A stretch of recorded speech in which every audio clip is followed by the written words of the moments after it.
Bonjour, aujourd'hui j'aimerais vous expliquer pourquoi j'ai pris le risque de partir au Venezuela il y a de cela à peu près 2 mois et d'y rester pendant 2 mois. Je fais cette vidéo parce que j'ai encore vu de nombreuses mauvaises nouvelles sur ce pays, de nombreux pillages dans la nuit de magasins, simplement des gens qui voulaient trouver à manger parce qu'ils n'ont plus assez d'argent pour pouvoir acheter à manger. Il n'y a pas de médicaments ou très peu dans les pharmacies, enfin, c'est un peu l'horreur. Donc voilà, je vais vous expliquer tout ça.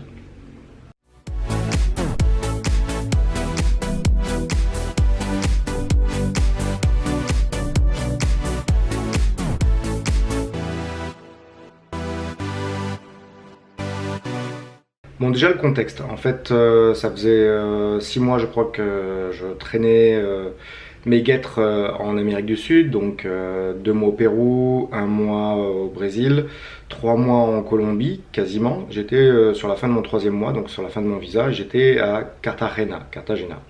Et je m'embêtais un petit peu, on va dire. Voilà, je commençais à avoir fait le tour. Et j'étais en contact avec une jeune fille que j'avais rencontrée à Bogota. On avait passé une petite semaine ensemble, c'était sympa, et qui m'a demandé ce que je faisais et où j'étais à Carthagène. Pour pouvoir, elle m'avait trouvé une petite excuse pour qu'une amie m'apporte un cadeau, parce que c'était la semaine des cadeaux en Colombie, etc. Donc je lui dis où je suis, et en fait, après 8 heures de bus et 2 avions, tout ça dans la même journée, elle apparaît devant moi, surprise sympa. Et voilà, en discutant, elle me dit que bon, elle a vécu 16 ans au Venezuela et qu'elle comptait y retourner.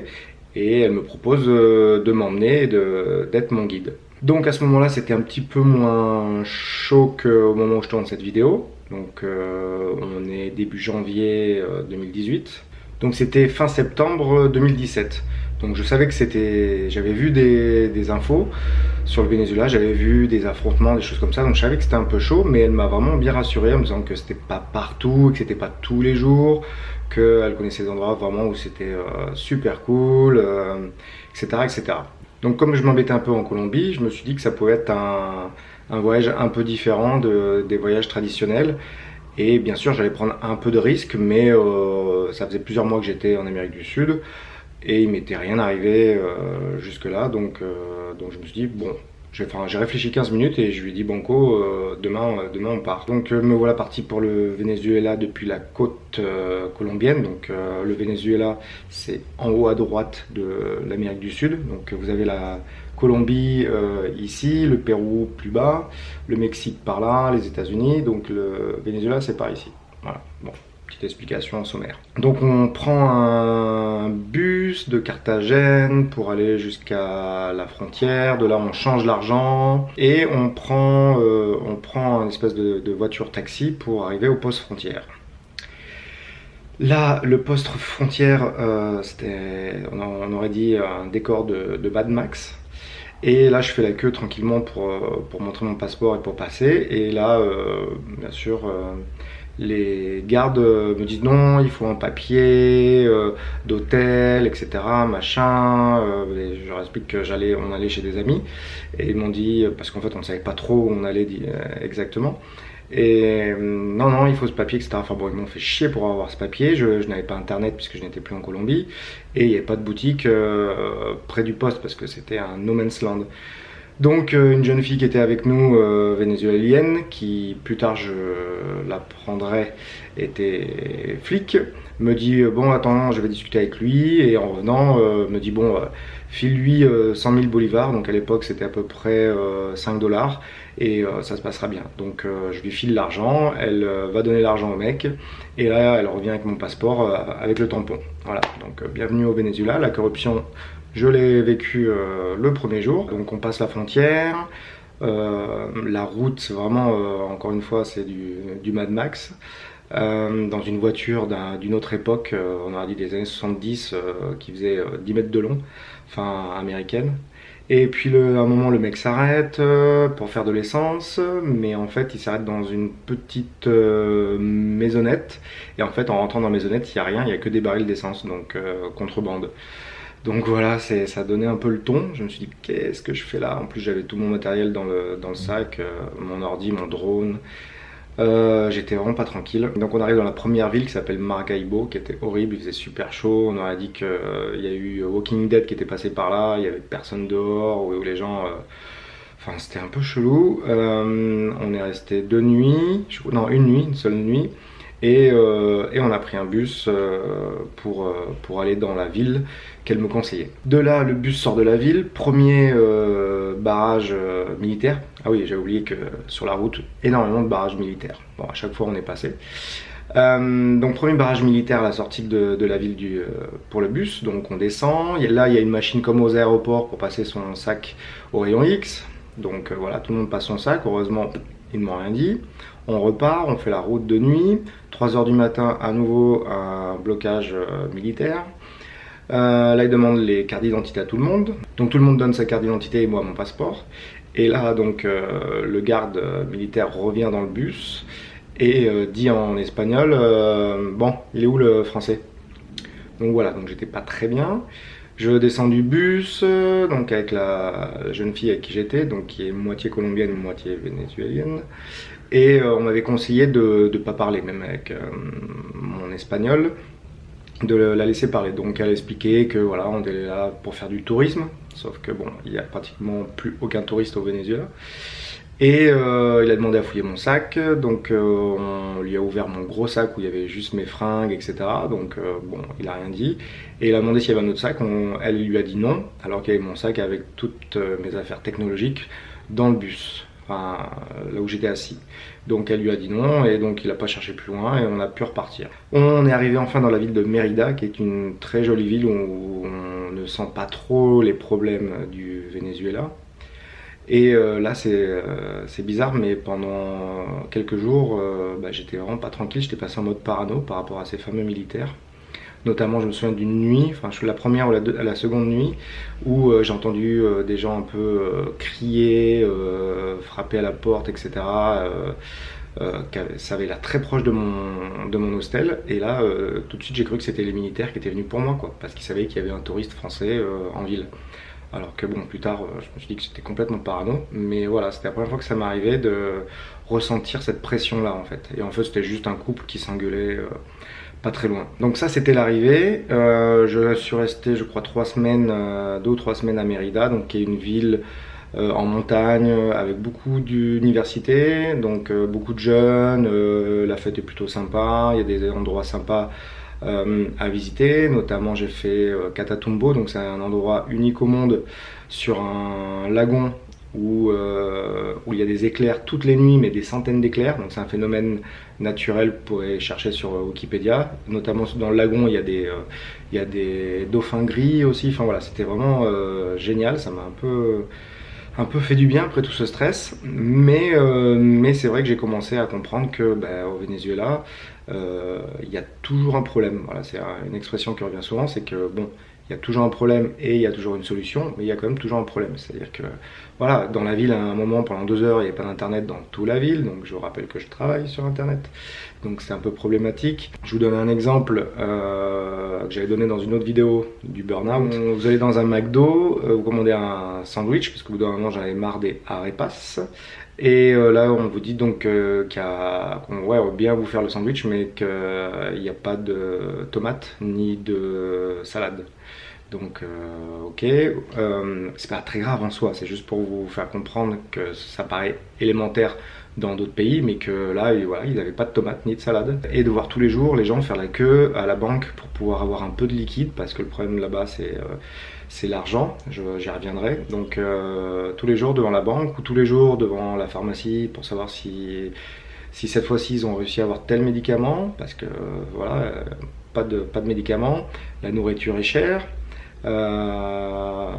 Et à côté de ça, vous pouvez faire 500 mètres de plus et tomber sur un restaurant de sushi avec une super déco et où il y a pratiquement de tout. Donc il y a une espèce de contraste assez bizarre. Sinon j'ai pu découvrir que de mon voyage, c'était les gens les plus sympas, les plus accueillants et les plus divertissants des pays que j'avais fait d'Amérique du Sud. Bon, même si les autres sont cool, mais voilà, vraiment une population vraiment adorable. Alors je sais pas si c'est parce qu'ils sont dans la merde actuellement et qu'ils ont un pays qui est quand même magnifique, qu'ils ont cette joie de vivre, enfin cette joie de vivre justement. C'est un peu difficile à expliquer et à comprendre, c'est que voilà, ils essayent de, ouais, de voir la vie du bon côté parce que c'est pas évident quoi. C'est pas évident. J'ai été vraiment accueilli les bras ouverts. Il y en a un qui m'a prêté sa moto toute la journée. Il y en a une autre qui nous a hébergés pendant une semaine chez elle alors qu'il y avait juste 2 matelas par terre et de quoi faire à manger en se débrouillant. Ensuite, je dois vous avouer que j'en avais quand même un peu marre.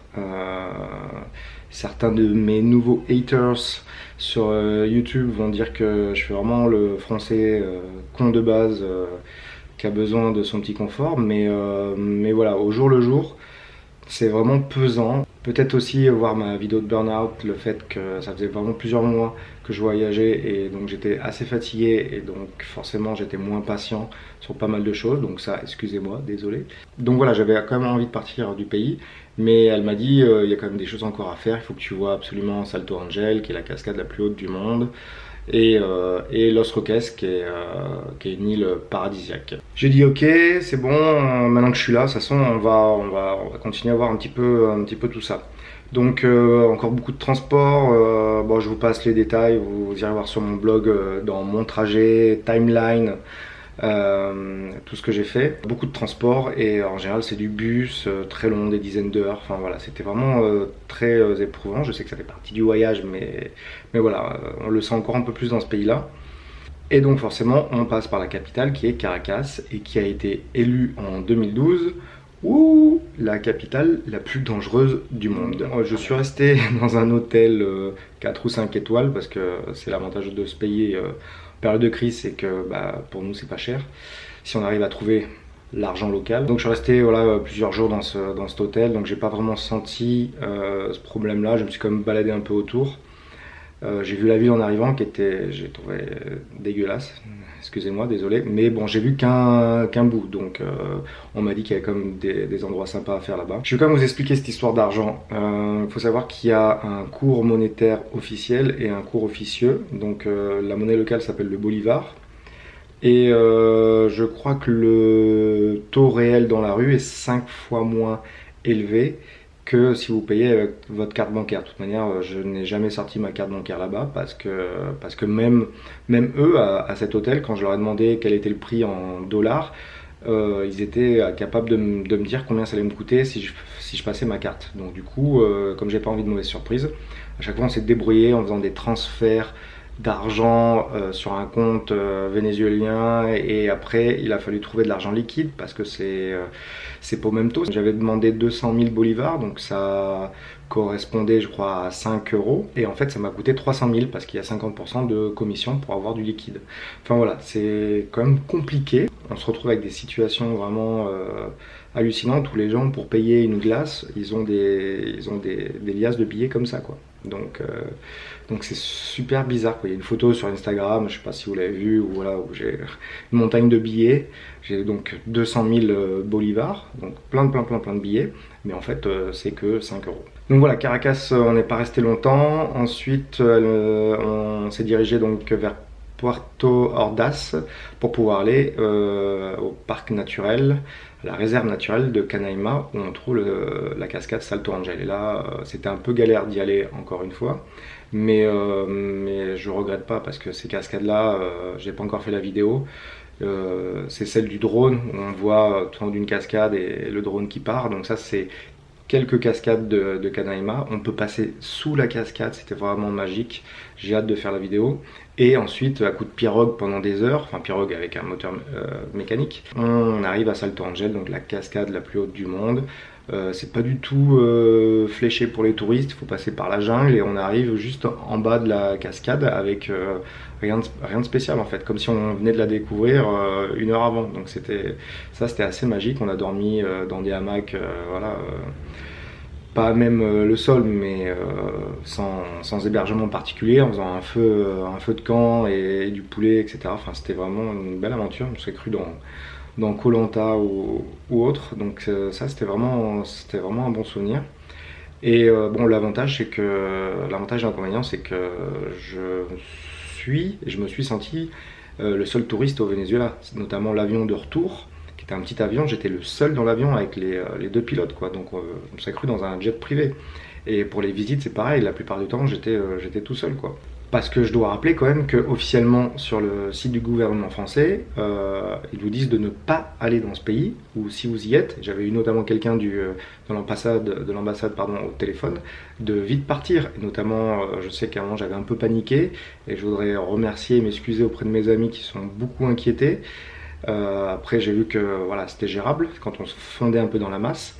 Mais voilà, la France vous dit clairement de ne pas aller dans ce pays ou de vite en sortir. Donc forcément, j'étais quasiment le seul touriste, ou alors ils étaient en mode camouflage comme moi. Et dans ce cas-là, ça marche bien. C'est-à-dire que si vous êtes avec quelqu'un de local et que vous arborez pas le t-shirt fashion, la montre, la caméra, le téléphone, vous êtes en mode un peu pouilleux, j'allais dire comme eux, désolé, on va croire que je critique, mais voilà, vraiment pas comme vous feriez en Europe, bah, ça passe nickel. Le soir, vous rentrez en taxi, même s'il y a 400 mètres à faire, il suffit d'un mauvais coin de rue, et puis voilà, donc voilà, en prenant ces petites précautions, pendant 2 mois, bah, au final, il m'est rien arrivé. Donc, quand j'ai fini Salto Angel, je me suis dit, bon, voilà, maintenant c'est le moment de partir. Je vous ai parlé de Los Roques, donc une jolie île, mais qui est apparemment un peu plus chère. Il fallait prendre encore beaucoup de transport, j'en avais marre. J'avais pratiquement plus d'internet pour bosser. Enfin, c'était très rare d'avoir du bon internet. Donc, je me dis, là, il faut que je rechange de pays pour pouvoir me remettre à bosser sérieusement. Donc, j'ai dit, bon, allez, cette fois, je veux rentrer. Et pour la petite anecdote, j'avais un ami qui a un voilier qui était du côté de Trinidad, donc c'est une île qui est à 1 heure de la pointe du Venezuela, et qui m'a dit, si tu veux, viens sur mon voilier, on se fait un petit trip pendant pendant une semaine vers la Guadeloupe, les îles Grenades, etc. La Martinique. Donc j'ai dit ouais, super. Donc je vais à cette pointe du Venezuela qui s'appelle Guarilla. Et là, la ville vraiment horrible, on se sent vraiment pas bien, vraiment un climat d'insécurité, enfin je sais pas, c'est difficile à expliquer, mais on se sent pas bien. Et là, on m'avait dit qu'il y avait un ferry tous les jours pour aller à Trinidad, mais en fait non, il y a un petit bateau, une fois par semaine. Donc j'étais arrivé la veille qu'ils partent, mais il était full, et en plus il fallait payer en dollars, une bonne somme quand même pour le Venezuela. Et alors que le dollar est interdit au Venezuela, donc c'est très dur d'en trouver. Donc c'était mort, et j'ai pas envie d'attendre une semaine pour négocier quoi que ce soit de plus là-bas. Donc on fait marche arrière, à nouveau beaucoup de transport, on arrive à Puerto La Cruz, qui est considéré un peu comme le Miami vénézuélien. Et c'est vrai qu'il y a une partie qui est très riche avec des pontons en bois, avec les bateaux accolés aux villas, et des gens qui crèvent la dalle 500 mètres plus loin. Encore une fois, le contraste du Venezuela. C'était plutôt sympa, je me suis fait des derniers jours vraiment sympas, notamment avec un hôtel 5 étoiles, avec 2 grandes piscines, une plage privée, une chambre vraiment somptueuse, pas au dernier étage mais presque, pour 5 dollars la nuit. Donc forcément, ça c'était le bon côté.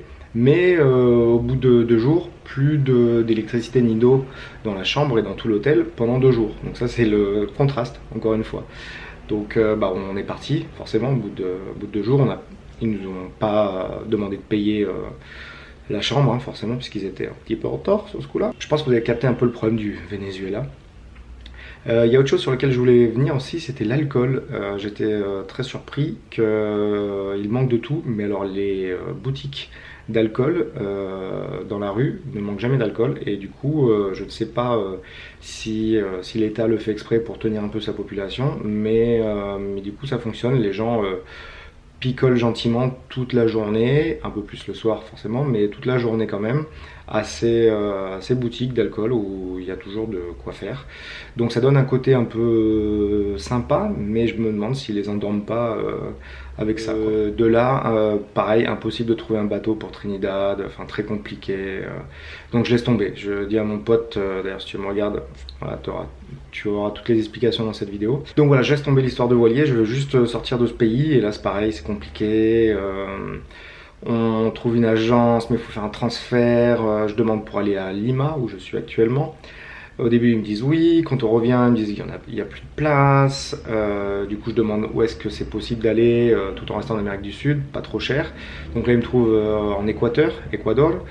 Et j'ai pas fait, donc je dis bon allez pourquoi pas, allons-y. Donc là ils me donnent toutes les infos, on retourne une dernière fois à l'agence pour pouvoir payer, enfin faire le virement. Là le mec me donne un mauvais numéro, donc du coup on perd une demi-heure. Normalement il devait fermer, bon il est sympa, il nous laisse quand même dans l'agence avec l'agence fermée, on essaye de finir tout ça. Et au dernier moment il me dit que si, il y a un vol pour Lima, donc du coup ouf. Enfin, je sais pas si j'ai loupé quelque chose en Équateur, mais j'avais quand même envie d'aller me reposer à Lima, ce que je fais depuis presque 2 mois maintenant ici. Donc voilà, c'est toujours très rocambolesque au Venezuela. Il y a un autre proverbe aussi qui dit tout est possible, mais rien n'est sûr. Donc je suis content, je vais à l'aéroport, mais je me dis que tant que je suis pas sorti du pays, c'est pas gagné. Là, première fouille, bon forcément le drone à chaque fois il tique un peu dessus, donc je rappelle c'est un Spark, hein, c'est petit, c'est pas très grand, hein. Hop. Voilà, c'est pas très grand, ça fait plutôt jouer que vraiment drone militaire. Hop. Donc le premier tic, mais il me laisse passer, et le deuxième tic aussi, et me dit mais c'est pas permis ça ici. Et d'ailleurs j'ai vérifié, je crois que non.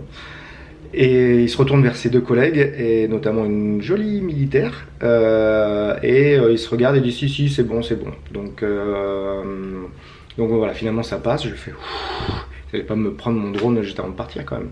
Et là j'attends, je sais pas combien de temps, il y avait je crois 1 heure de retard de l'avion, puisque je sais qu'en Amérique du Sud, le temps, ils n'ont pas la même notion de temps en Amérique du Sud, mais là au Venezuela c'est encore pire, c'est-à-dire que même pour les avions, si vous avez un avion à 15h, vous savez, enfin, si vous avez un boarding à 15h, vous savez que votre boarding c'est 15h30, 16h quoi. Je sais pas comment ils font, mais voilà, c'est vraiment le bordel. Et ah oui, je voulais revenir aussi sur ce qui m'a plu, c'est l'aspect féminin, il faut quand même que j'en parle. C'est-à-dire qu'au niveau jolie fille, on a le Pérou, je sais parce que comme je suis revenu au Pérou, je vois bien la différence.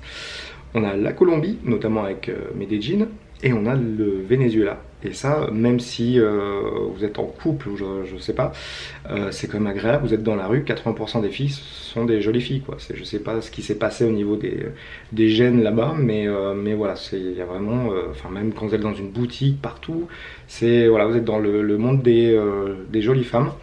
Et ça, pour un homme, c'est quand même agréable, hein. Je voulais le souligner, excusez-moi. Et notamment donc dans les records, je crois qu'ils ont été, j'ai plus de 2 ou 3 fois Miss Univers, hein, je crois, au Venezuela. Donc c'est dans l'esprit quand même des filles où elles en font pas des caisses parce qu'elles sont jolies naturellement, mais elles ont quand même cette culture de la jolie femme vénézuélienne qui va pouvoir réussir. Une Miss va pouvoir présenter une émission de télé, etc. Donc elles ont cette culture-là. Dans les records, ils ont aussi donc le téléphérique le plus haut ou le plus long du monde, que je n'ai pas eu le temps de prendre à Mérida, la cascade la plus haute du monde, et je crois qu'il y avait encore autre chose, je sais plus, avec Catatumbo aussi avec les éclairs. Enfin voilà, c'est vraiment un pays qui a un potentiel touristique énorme, qui est malheureusement gâché par son régime politique depuis 99, donc depuis Chavez, qui est mort en 2013, j'ai fait des recherches. Qui a été remplacé donc par son ancien premier ministre Nicolás Maduro, qui je pense fait autant de la merde. Sur Wikipédia, c'est pas clairement dit que c'est un pays communiste, mais bon, voilà, quand on est dedans, on a vraiment l'impression que c'est le cas. Donc ceux qui sont plus à même de me le dire, faites-le en commentaire, parce que voilà, c'est pas clairement dit. Voilà, c'est un pays communiste, mais bon, pour moi ça l'est. Donc c'est vraiment la merde. Il veut sortir sa crypto-monnaie, le pétro, pour sortir le pays de la crise, mais je pense pas que ça va fonctionner. Il faut savoir que le Venezuela, sa première richesse, c'est le pétrole. Il a été à un moment, je crois, numéro 1 des fournisseurs de pétrole au monde, ça ne l'est plus.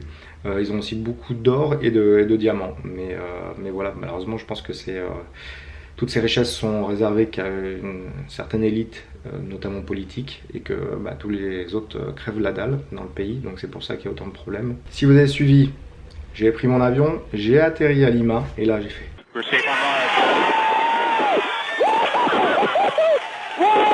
pouvez pas savoir le soulagement quand j'ai atterri à Lima parce que je connais le Pérou, je connais Lima, je sais que il n'y a pas plus tranquille comme pays en Amérique du Sud.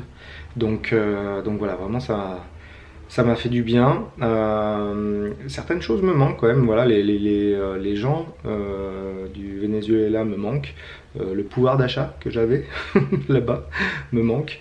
Et j'espère vraiment pour eux qu'il y aura une meilleure issue à tout ce qui se passe là-bas en ce moment. Parce que c'est vraiment un pays qui est vraiment magnifique. Magnifique par ses paysages, par la diversité de ses paysages. Et encore, j'ai pas tout fait. Par la gentillesse des gens là-bas. Enfin voilà, c'est un pays qui m'a touché. Je vous avoue que j'ai vraiment regretté les premières semaines d'avoir pris la décision d'y aller, mais maintenant avec le recul, je me dis voilà, j'aurais vraiment vécu ça, d'aller voyager dans un pays en crise. Je le conseille pas forcément, sauf si vraiment vous avez un côté aventurier, parce que je n'avais pas forcément tant que ça pour ceux qui me connaissent. Mais voilà, je voulais pousser un peu mes limites, voir où je pouvais aller, comment je me sentais. Vers la fin, je me sentais tranquille dans les rues, etc. Je savais que j'avais rien de valeur sur moi. J'étais quand même content de partir du pays, ça me pesait, mais voilà. Donc, pour conclure, un pays avec un super potentiel qui est vraiment gâché par son régime politique. À tous ceux qui m'ont dit waouh, t'es allé là-bas, super dangereux. Donc en y allant avec quelqu'un de local et en se renseignant un petit peu, voilà, j'ai pas trouvé ça si dangereux que ça. Voilà, en ayant du bon sens, en faisant un peu attention, ça se passe bien. Après, c'est juste que voilà, c'est un pays compliqué. Là, c'est encore plus compliqué ces derniers jours et je pense que ça va pas aller en s'améliorant. J'ai peur d'une guerre civile. Voilà, je sais pas où ça va aller. Donc voilà, je voulais faire cette vidéo pour expliquer notamment à mon entourage pourquoi je suis parti là-bas. Donc voilà, j'espère que maintenant vous comprenez. Encore une fois, je m'excuse à tous ceux qui se sont inquiétés pour moi et je vous remercie. Et voilà, je vous dis à bientôt. Salut!